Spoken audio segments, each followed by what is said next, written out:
নবম ও দশম শ্রেণী বাংলা 2026 তোমাদের বইয়ের প্রথম গল্প প্রত্যুপকার ঈশ্বরচন্দ্র বিদ্যাসাগর।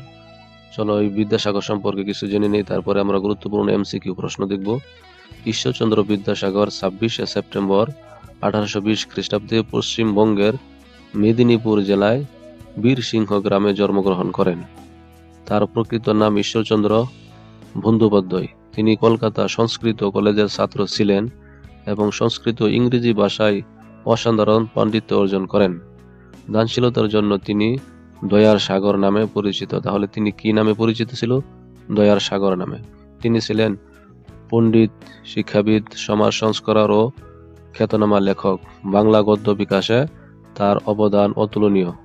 1855 সালে তিনি শিশু পাঠ্য গ্রন্থ বর্ণপরিচয় প্রকাশ করেন। তার উল্লেখযোগ্য গ্রন্থগুলোর মধ্যে রয়েছে বেতাল, পঞ্চবিংশত, শকুন্তলা, সীতার বনবাস ও ভ্রান্তিবিলাস। তিনি 29শে জুলাই 1891 খ্রিস্টাব্দে মৃত্যুবরণ করেন।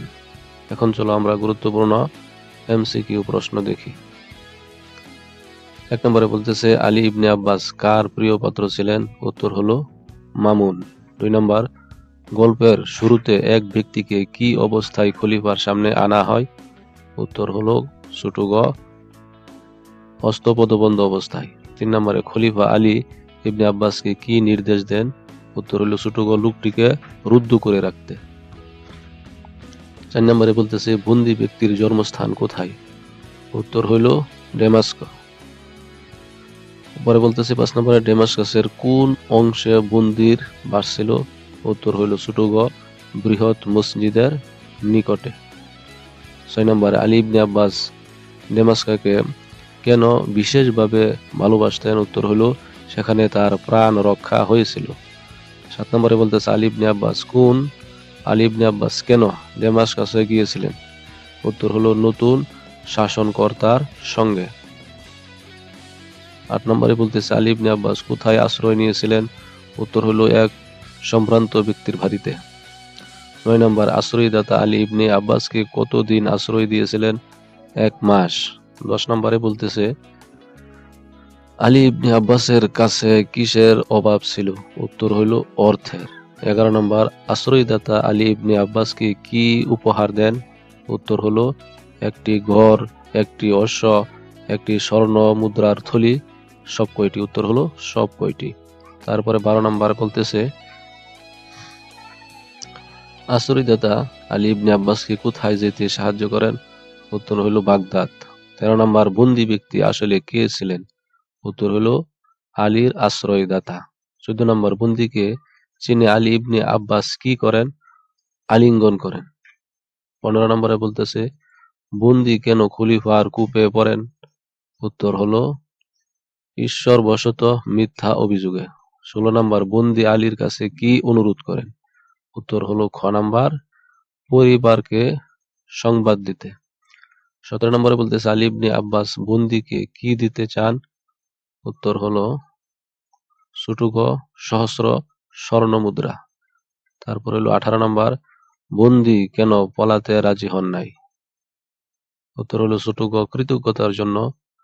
তারপর হলো 19 নম্বর, পরদিন আলী কোথায় যান? উত্তর হলো খ নাম্বার, খলিফার দরবারে। 20 নম্বরে বলতেছে খলিফা কি আদেশ করেন? উত্তর হইল ছোট গ, ঘাতক ডাকতে। 21 নম্বরে বলতেছে আলী খলিফার সামনে কি করেন? উত্তর হলো ছোট গ, চরণে পতিত হন। 22 নম্বর, আলী বন্দির কোন গুণের কথা বলেন? উত্তর হইল দয়াশীল ও ন্যায়পরায়ণ। 23 নম্বরে বলতেছে খলিফা কেমন মানুষ ছিলেন? উত্তর হইল মহামতি। 24 নম্বর, খলিফা কি সিদ্ধান্ত নেন? উত্তর হইল প্রাণদণ্ড মকুব। 25 নম্বর, বন্দীকে খলিফা কি বলেন? ক্ষমা করলাম। 26 নম্বর, উত্তর হইল ছোট গ। তারপর 27 নম্বর, উত্তর হলো ছোট গ। 28, উত্তর হইল খ। 29, উত্তর হইল ছোট ঘ। 30, উত্তর হইল ছোট গ। এখন দেখো কর্ম অনুশীলন আছে বইয়ে।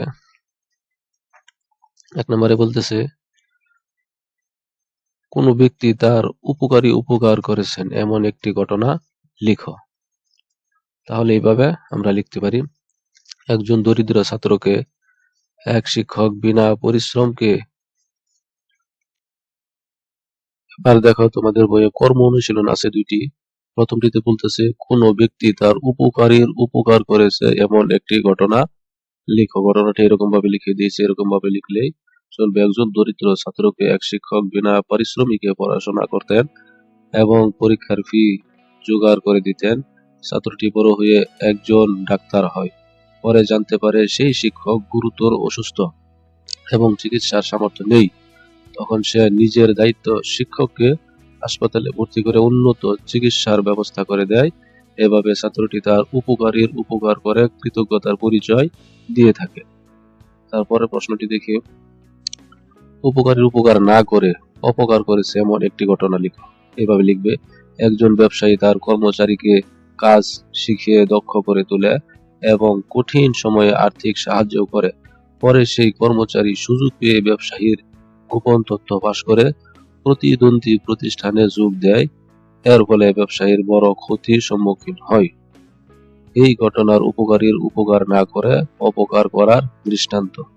আমরা আগামী পর্বে পৃষ্ঠা নাম্বার 5 এর প্রশ্নগুলি দেখবো ইনশাআল্লাহ। সে পর্যন্ত ভালো থাকো এবং সে ভিডিও পেতে চ্যানেলটি সাবস্ক্রাইব করে রাখো। ধন্যবাদ।